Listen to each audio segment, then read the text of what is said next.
Greetings, everybody! Welcome to Dracovin Empire. Are you ready to, once again, gate through the multiverse and head to the world of Golarion, the setting for the Pathfinder role-playing game system? If you are, pick mine. Your host and guide here, Tian Xia and Dracovin. I'm going to open that gateway here. I know how to travel there. Please do remind to give a little bit of a tip here. Like, subscribe, ring the bell. Let me know what you think about our topic here. We're going to be heading for Tian Xia again and visiting the region known as Minata, which is both not quite a country and a bunch of different countries, but it is the Wandering Islands, the archipelago. Minata. Let's try. Through the gate we go! Back to Golarion once more. Minata. A wonderful place of varied people, different governments on various isles, but ready to unite against any threat that comes together to face them. Where can we learn more about these intrepid people and their deep and interesting history? Well, there are a number of sources. Dragon Empire's Gazetteer, and of course the Tian Xia World Guide. Both which are very interesting sources. Now, what is Minata? Well, Minata is an archipelago located in the southeastern edge of the continent of Tian Xia. The Wandering Isles, the Minata Archipelago, the Tian Xia people originate from this region.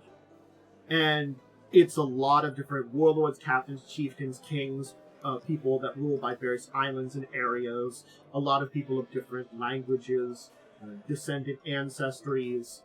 There is no one capital to the entire region. They are a people that is both, in a lot of ways, separate, but also in a lot of ways, united. Interestingly. While each government in each region is very different, and they do have a number of factions and peoples, they still do have this, we are the people of the Minata kind of attitude. So they do have a lot of resources.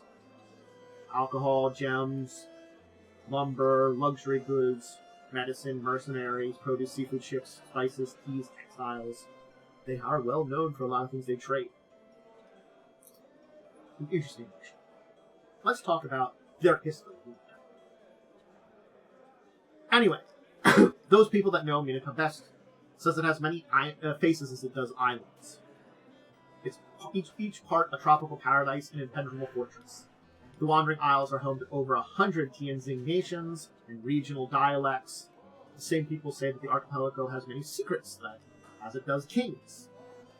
Because there's a lot of volcanic mountains, sprawling jungles, perilous reefs, and this is also where the last surviving ruins of the Taumata Empire and human settlements, dating back to Earthfall, remain. There are in fact some people that are said to be descendants of the Taumata Empire. Which is a group I should probably talk about. Save that. Good. Anyway. Minata's transformation was minor during the Age of Darkness. But it wasn't left unchanged. The dragons, the sky, and sea feuded over which should claim and rule, which of their clans would guide the development of this region. On one side was Li Huan, an extraordinary lunar dragon, and her 7 sisters, which were opposed by Ga Yan, a capricious young sea dragon, and their 100 siblings. They came to blows, but they awakened a kaiju, Baku, a serpentine kaiju of an unmatchable size, who'd been sleeping beneath Minata since the Age of Monsters. Liuan and Mugian could only watch as Baku rose from the depths, swallowed dragons like kill, uncoiled its body with a force that shattered mountains, and churns the sea like mortal and pestilence. The deaths of so many dragons in the waters around Minata created great barrier reefs that would surround it ever since. And when Baku returned to its resting place at the bottom of the ocean, the 2 dragons agreed to abandon Minata, knowing that it would forever belong to Baku. So there are stories of Baku the Moony that have persisted through the Wandering Islands, a cautionary tale that he could awaken again. So, yeah, keep Baku in mind. Kaiju, they're a thing in Golarion. In the ages of followers, there are many other kingdoms that dreamed of possessing this endless well of untapped riches that is Minata. Caverns bursting with rare precious metals, untouched treasures from a long past. None have successfully plundered the islands or its people. The Teikoku shogunate of Minkai wasn't the first to try, but was the last. They prepared, but the hidden reefs of Minata dashed the warships to pieces, capsizing pirate fleets, and those that survived were not better off, reaching shores only to be hunted by fierce and territorial nature spirits or ambushed by seafaring warrior kings at home in the reefs. So yeah, spirits and wandering sea kings. Warrior kings. The shogunate later conceded the battle and abandoned the campaign and proclaimed Minata unconquerable. And since then, no one has basically tried to conquer any of the kingdoms. Tumultuous history. There it is over at the side. So it's the southeastern corner, as I said, separated from Zai Hoi and the Valshmai jungle by a stretch of salt water, hidden shallows, and treacherous coral reefs. Further in, the islands are teeming with nature spirits. Alternative, vicious, and playful, the locals name these spirits Anito. For those that don't observe their customs while traveling, they find themselves lost, misled, or worse. Minatans have learned to coexist, honor with these creatures with small tributes or gifts. And despite its many islands, of which the inhabitants have counted over 1,000, it's commonly separated into 3 major regions, as you can see here on the side. Atis Pulu, the northernmost region, was once a single landmass, before it being shattered by the eruption of Mount Shibotai, locally known as Mount Duya. Even separated, the region's mountains are immediately recognizable, its rice terrace carved into them over hundreds of years by its earliest inhabitants. Right, rice terrace carved into the mountainsides. Islands surrounding the volcano are called the Shibobekas, alternately known as the Makashintahan. This is because the 2 relatively large islands near Shibotai resemble human figures lying on their sides. Legend calls them Taigo and Samba, and they were former lovers that fled to remote valleys. Their families found them, and while they plead for help, the spirits transformed them into mountains. Shibotai, once in their embrace, was said to burn with the fires of their undying love. The middle region is Tengapulu. It's known for its seafaring people, and can easily be counted among the most skilled ocean voyagers in all of Golarion. Its sprawling jungles are home to many unique and brightly colored wildlife species. Its mountains include many of the archipelago's tallest peaks. The largest of the islands is Bellum, famous for its waterfalls, hidden coves, perilous coastlines, and best known for its fortified city on the western shore. Another significant location is Bukurang, a hammerhead-shaped island with no human inhabitants. Once thought solely being inhabited by Wayangs, it's now known to be home to certain Serengay communities in an enclave of Mananangal. Really say these words. Sorry if I mispronounce it. Redenpulu is the south of the areas, and includes many of the largest islands. With some of the densest jungles and most extensive wetlands in the archipelago, 2 islands, Lakupuna and Olakapuna, are known for the best preserved Taumatan ruins in Tian Xia. But the inhabitants of Redenpulu fiercely guard these locations. Many clans of the regions claim to be descendant of the Taumatan people, and they possess knowledge and magic that is rumored to possess, at least, long forgotten. And this could be considered some of Minata's greatest treasures then. Ancient knowledges from peoples of the past. Alright. Let's talk about cities and locations in the area. So, yep. There are plenty of cities in the region, but we do know about some of them pretty well. Calabi is the largest trade city in Atlas Pula. It's the crossroad of the 5 great Ulutakami clans, and goods from across TNZ can be found in their markets. The trade can involve good, rarities, information. Calabi is a place to find what one seeks, and one must always be ready to pay the price. On rare occasion, a shop appears nearby waters where a mysterious woman trades in lost things. Pawani Nui is a 4-walled city built atop the steep hills of Lakapuna, serving as the home for the rulers of the Tau Nui. Talked about. In ages past, this ancient structure saw many wars and was considered the most secure city in Minata.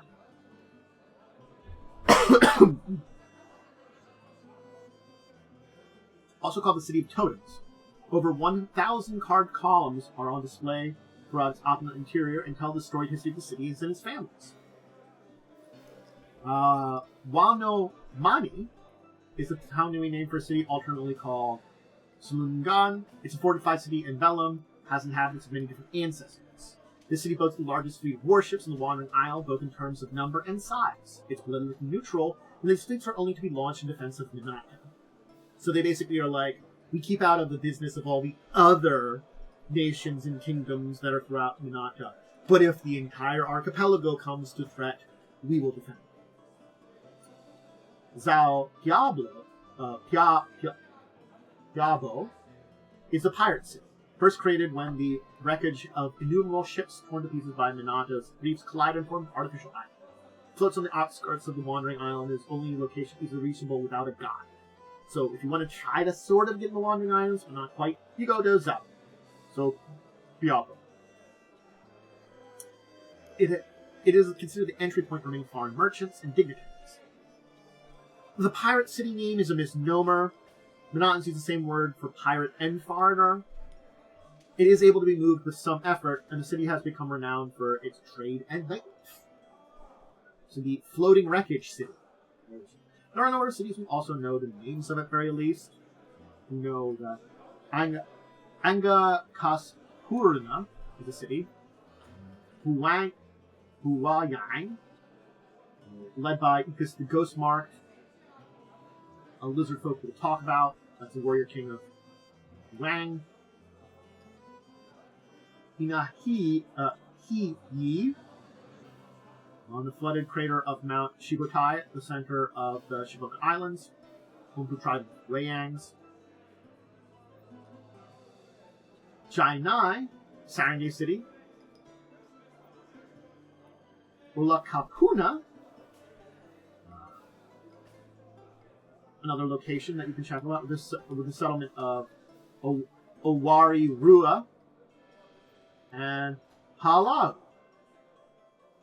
a lawless pirate city on an island off the coast of Minata Archipelago that is a natural harbor. So that's an actual pirate city, with the title of Water Graves of Palau. And basically, its location also where rival kaiju, Agira and Mogura, often meet, resulting in repeated razings of the city. So two of the kaiju in the region fight here, so they have to rebuild it a lot. So kaiju experts and hunters are abound here.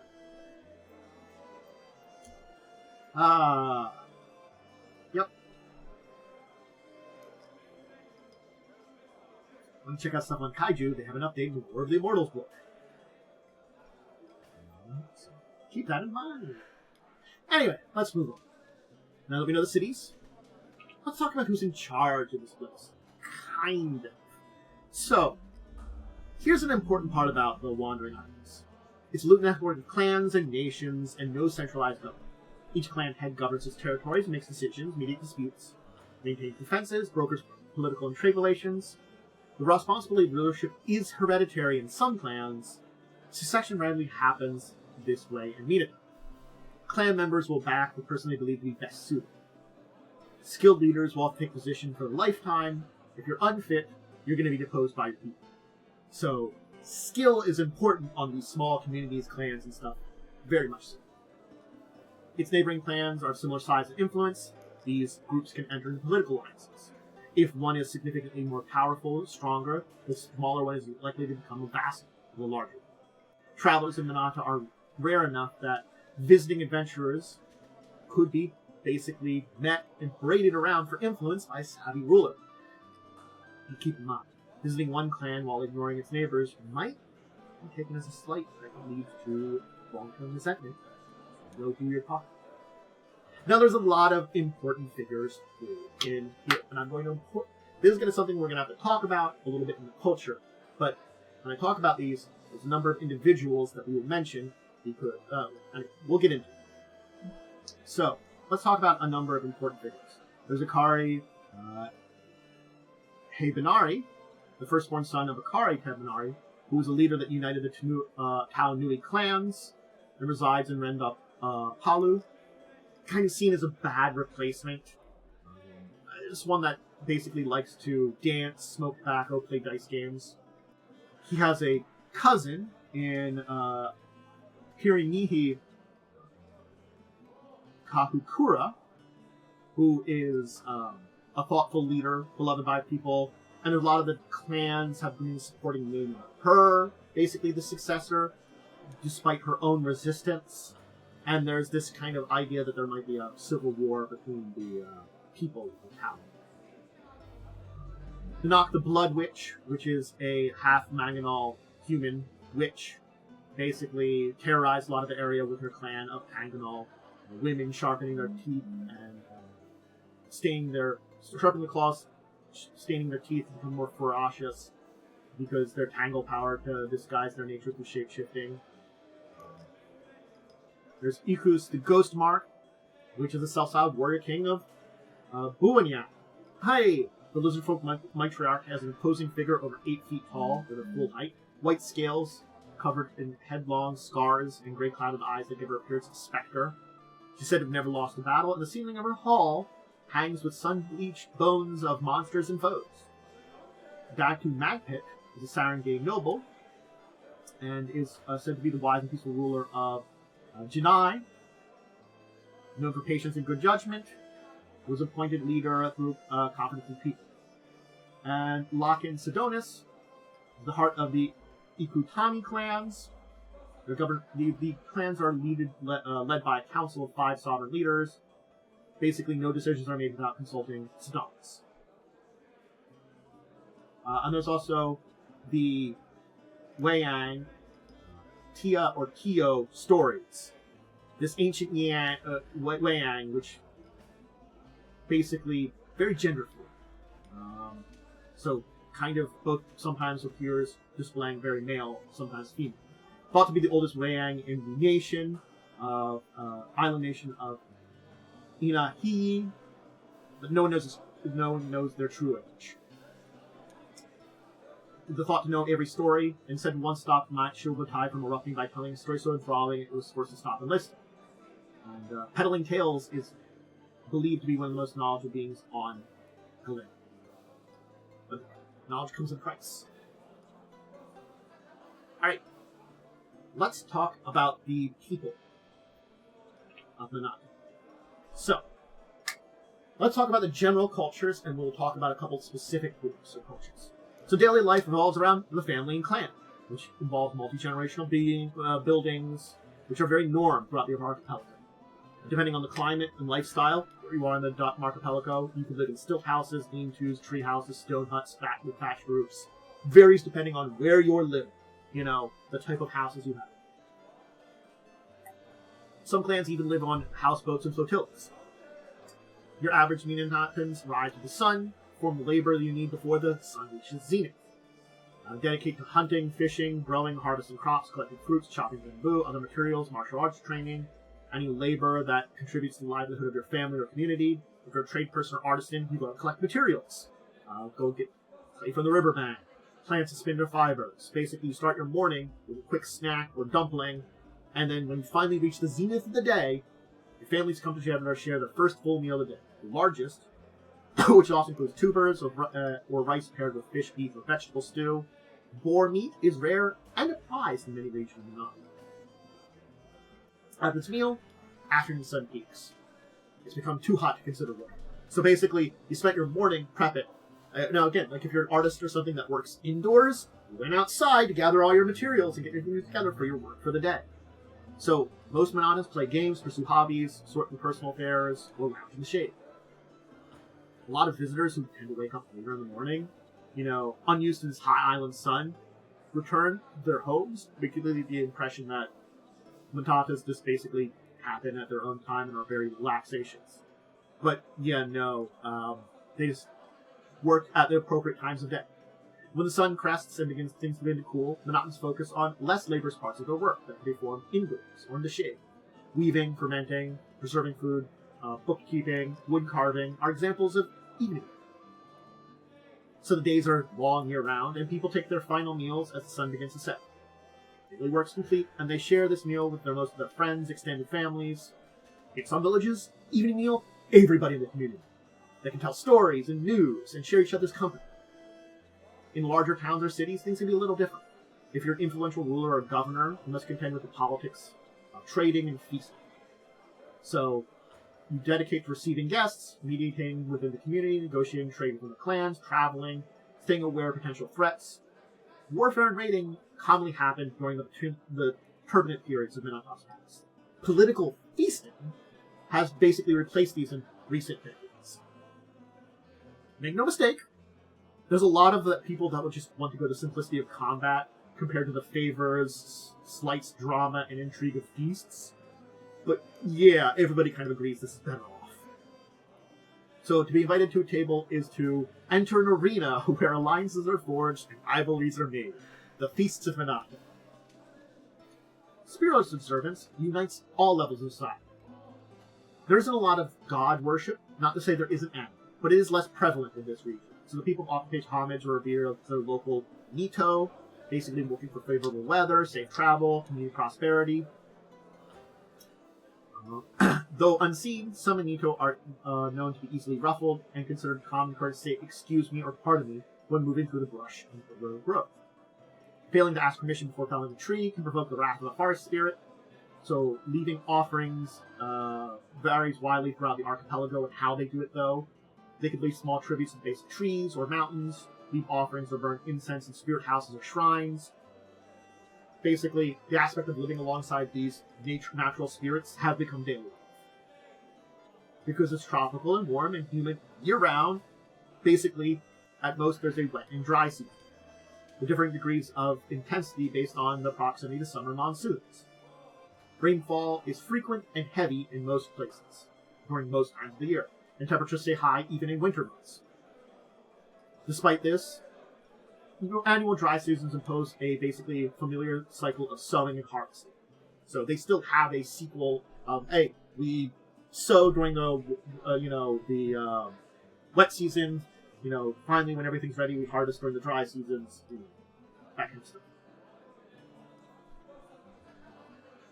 And festivals mark the final harvest throughout the archipelago. So Minatans celebrate a lot of the same holidays as many of the other parts of Tian Xia. A lot of the very big holidays that are celebrated throughout the continent. But they do have a couple that are unique to them. The first one is Benga, a month-long flower festival celebrated during Calistral in Atlas Pulu. Basically, influential clans host lavish celebrations and displays of elaborate gardens, flower-inspired costumes, dancing competitions, drawing travelers from across the region, or it's a custom for those that embark on a new venture to place a star blossom behind their ear on the full moon that falls during the festival month. If it lasts until sunset without losing petals, then your venture will be successful. The next holiday is Shua Shua, which falls in the middle of Decimus. Throughout Minata is celebrated. It's a harvest festival of uncertain origins. It's about giving basically thanks to the local spirits, and it involves extended families, small communities, trekking nearby jungles or mountains to leave their tributes. Again, depending on the region and the people, how they leave those tributes. The rest of the festival involves colorful displays of fragrant harvests, combined with various fruits and vegetables. Goods are traded and sold in markets, alongside street foods and games, and many islands have their own traditions involving music and contest. Tamang is a celebration unique to the Tegapulu that occurs annually starting the last Sunday in Lamasha. It's a roving carnival, which is a procession of celebrants clad in elaborate masks and costume making their way from village to village, bringing music, dancing, and cheer. Villagers gather to watch them in the merriment, enjoying the food, copious alcohol, and a potent palm liquor known as Bam Bam. Some villagers will prolong the celebration, joining the carnival for a little while before going home. And the last holiday of the year is Kalangan, which takes place during Kutha in the days vary regionally. It honors one's ancestor and the great heroes of Minata's past. Recounting stories of heroes often involves reenactments performed by dancers and musical accompaniment. These holidays tend to be insular, focusing on family and communities. Family members and friends are often remembered to honor with telling stories and sharing foods. Feasting, again, as I mentioned, is very important in many regions for leaders and families to travel to various times throughout the year. Basically, depending on who's hosting the feasting, in your region, you will go visit them, but it's probably going to involve, more top-tier people. And it's rotating on which communities host these occasions. And when it comes to celebrations in their own right, each city and town will have to press basically others the quality, performance, and foods for these. And the leaders will often greatly award anybody who managed to basically help out feasting, do very good feasts and stuff. Alright, let's talk about culture. Now, there are a number of subculture groups, which I will go over, particularly the 4 main groups. But before that, there is some culture that is unique to Minata Empire. Because there's a lot of people. Humans, lizardfolk, Sarengate are the most common. But there's a lot of other places that are big. Weyyangs, Leshies, Barrow Goblins, Tusked Cyclopses, Batwing Humanoids with mixed Tangle heritage. With no single government and loose structure of clans and kingdoms, regional leaders have different titles. Datu, Lokin, Ari, Araki. Because the structure of society, reputation is paramount. Impressive achievements earn admiration, praise, and in time of peace might lead to the establishment of trade alliances or trade agreements. There are things that are very big and important. Things like Mount Chiboi's volcanic clay is highly prized. It's the best for making clay containers to store rice, wine, or tea leaves. Other common trade goods: rice, wax, honey, silver, gold, pearls, medicinal herbs. The artistry of Minata is known to be very high, sought after by traders from Zaihoi or Huanga, who will send some of their unprocessed goods to Minata to be processed.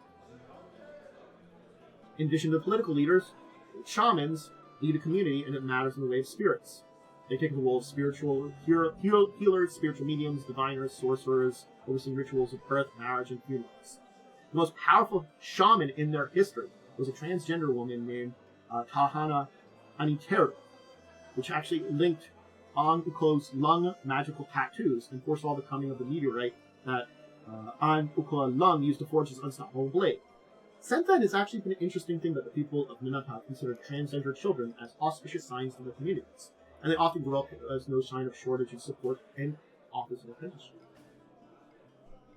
So basically, a great hero has done something great for people similar in their history. Alright, here are the 4 most influential clans. Let's talk about the Ulukatami. These inhabit the islands off the coast of Atlas Pulu, where they once prospered in the mountains sprawling Mount Shibuya. Ancestors carved the rice towns that are throughout the region. The fertile soil of volcanoes to grow their crops. Now they account for most of the foreign trade out of Minata. Having become prosperous under their leadership of their sovereign council, the Koma.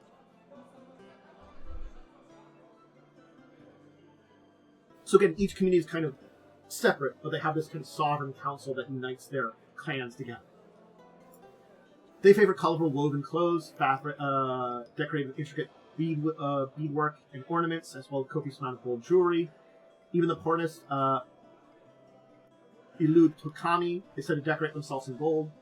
Men tend to wear their hair shortened, unlike their neighbors, when faced with difficult feats, and sometimes vow not to cut their hair until they've accomplished it. So they wear their head short, they grow it out. That means they're doing something. Yeah. Like many Minatans, they practice ritual tattooing, inking their members with elaborate geometric designs that convey the status and achievements and favor intricate chest pieces for the most renowned members.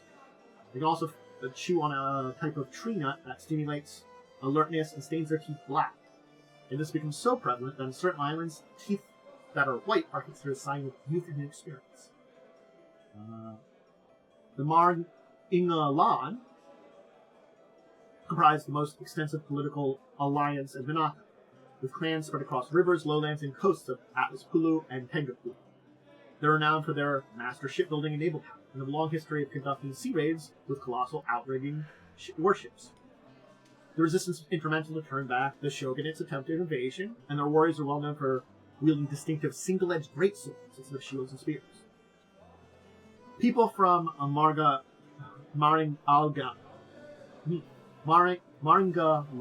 communities tend to wear their hair long, regardless of gender, and are fastidious in their grooming. Men often bind their foreheads and temples with long, narrow strips of cloth. Like their neighbors, they favor highly colored fabrics, but prefer open jackets. or robes over other torso coverings. They order themselves intricately patterned necklace and armlets made of gold, sometimes set with precious stones. They also have their own unique system of geometric tattoos, which often run down the lengths of their arms and legs, encircling their wrists and other extremities. The Nisama are nomadic seafaring people with houseboats off the coast of Hulu and part of Hulu. Their houseboats typically accommodate single families and travel with other houseboats in flotillas, often including houseboats of extended family members and other close relations who goes on fishing expeditions together. Larger communities consist of many flotillas that anchor at common gathering areas several times during the year. Nisama clans are named for the regions they roam. This is the southern shores, this is the Bashini Sea. Their clothing is light, breathable, but has full coverage to prevent wearers from the sun. Head wrappings and turbans are favored in this region, often covering the shoulders. They use wax-resistant dyeing when making fabrics, which are often silk and cotton. And the resulting patterns can convey a wide variety of meanings, as well as well-versed in an art form, basically, of dyeing these things with this wax-resistant dye. They can also express someone's clan or territories, and can be used to communicate with nearby vessels, leave a message for ships on a boat. They also produce a sunblock paste using rice and turmeric that is highly prized by sailors. Now the Tao Nui, the fourth of our large groups of cultures here. These are the people of Renda Palu and trace their lineage back to the Taumata Empire. These once nomadic people now live in fortified villages. Many Tao Nui clans have sworn to protect the remaining Taumata ruins in Minata, often keeping their locations secret. The communities can therefore be skeptical of traders and strangers, and rarely participate in trading goods or political alliances. Their hairstyle involves elaborate top knots and braids, and their garments, subdued in color, are elaborately patterned using plaits and wefts, whirling pins. They're widely known for their elaborate cloaks, woven from fine flax fibers and animal skins, fur, and feathers, to decorate more prestigious functions. The people of their community are also known for elaborate face tattoos, often which incorporate curves and spiral designs to represent each of their individual life journeys. But there you go. There's Minata. Really interesting place, because it is also a lot of little cultures and little kingdoms and little places. And we are kind of talking about it as a whole, and we've talked about a lot of the major cultural groups, but like every group there is their own unique culture. They are a collection of people that is incredibly fascinating because of their deep, deep beliefs, connections to each other, but yet diversity. All of them are, in a way, kind of connected. They all have similar ideas, beliefs, connections in so many big ways. Similar holidays, similar ways of doing things. These cross-cultural ways that make them a Minatan first, and then their own kingdom second in a lot of ways. But again, since each is own unique, it is sort of like, I am my people, but I'm also not. We have our way of doing things in these parts. And, should you try to invade there, you get there. It's a interesting juxtaposition in many ways that are not differences. And it makes them complex and interesting. And I hope you enjoyed learning all. That'll be for the day, though. I hope you enjoyed learning about Minata. They are an interesting group, to be sure. The fact is that they... I hope you enjoyed. Make sure to check out my other stuff. Whether that's live here over on YouTube. YouTube does all of my tabletop-related videos live here. So when I record stuff, I do some video gaming, some variety gaming. I have stream live plays of games. I discuss the tabletop Saturdays at 6, where we talk about news of the week and interesting, deep discussion topics that teach you about stuff in the role-playing world. You need to see anything about schedule, updates, what's going on, all those kind of things. Hey, I've got social media where I put my schedule and let you know all those updates. That is my Discord, Twitter/X, Blue Sky, and technically my YouTube's community chat. Not as much as the remember to do the things I said at the beginning, like, subscribe, ring the bell. You know what you think about Minata, and its complex cultures, and what kind of adventures would you have. Honestly, I like the kaiju stuff. That just seems to be my favorite stuff there, since it does ring true in the area, but there's a lot of cool things. Anyway, I hope you have a great rest of your day. And until the next time you can join me and learn something, I bid you out there adieu.